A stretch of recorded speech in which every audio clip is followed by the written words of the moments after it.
আপনি কি জানেন ইউনুস আলাইহিস সালামকে কেন মাছ খেয়ে ফেলেছিল?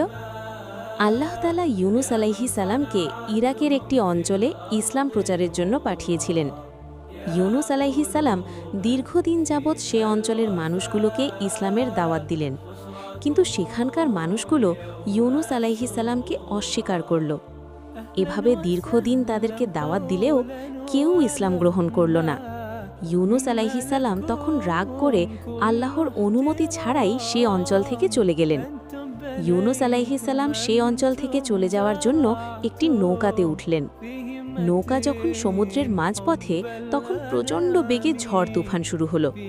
নৌকা পানিতে ডুবে যেতে লাগলো, আর নৌকার মাঝিরা নৌকা ডুবা হতে রক্ষা পাওয়ার জন্য ইউনুস আলাইহিস সালামকে পানিতে ফেলে দিলেন।